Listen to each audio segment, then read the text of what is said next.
একসময় ঢাকার ধারাবাহিক নাটকের ছিল বেশ জনপ্রিয়তা, তবে সময়ের সঙ্গে পাল্লা দিয়ে সেই জনপ্রিয়তায় ভাটা পড়েছে।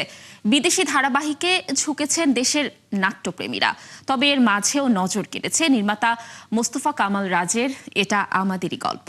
রাজধানীর উত্তরায় হয়ে গেল ধারাবাহিকটির শেষ দৃশ্যের দৃশ্য ধারণ। দর্শক, শুটিং হাউস ঘুরে এসে বিস্তারিত জানাচ্ছেন অরণ্য আনোয়ার।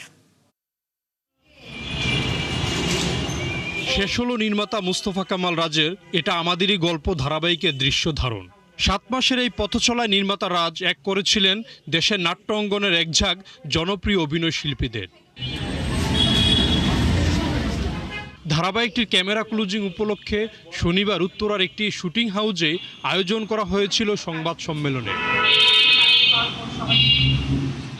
সংবাদ সম্মেলনে নির্মাতা রাজ জানান, ধারাবাহিকটি সমসাময়িক সমাজের সম্পর্ক, টানাপোড়েন, ভালোবাসা ও বাস্তব জীবনের গল্পকে কেন্দ্র করে নির্মিত হয়েছে। সিরিজটা বানানোর সময় আমি ওদেরকে একটা কথা বলছিলাম, যদি কোনো কারণে পাবলিক পছন্দ করে তাইলে এটা হিট হবে। পাকিস্তানি সিরিজ কাবিমে কাবিতুম থেকে অনুপ্রাণিত হয়ে এটি নির্মাণ করেন মুস্তফা কামাল রাজ।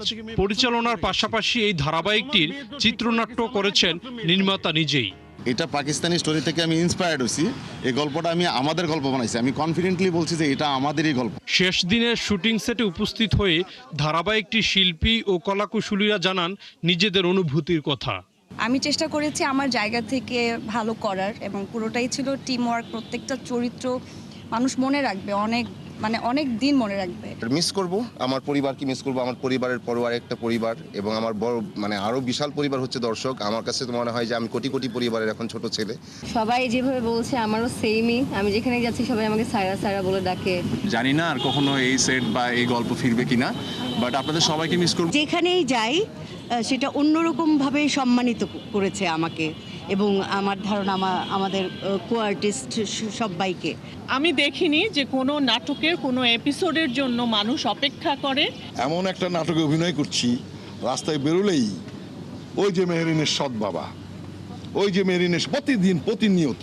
এই ধারাবাহিকের জন্য মোট 3টি ভিন্ন ধরনের গান তৈরি করা হয়েছে।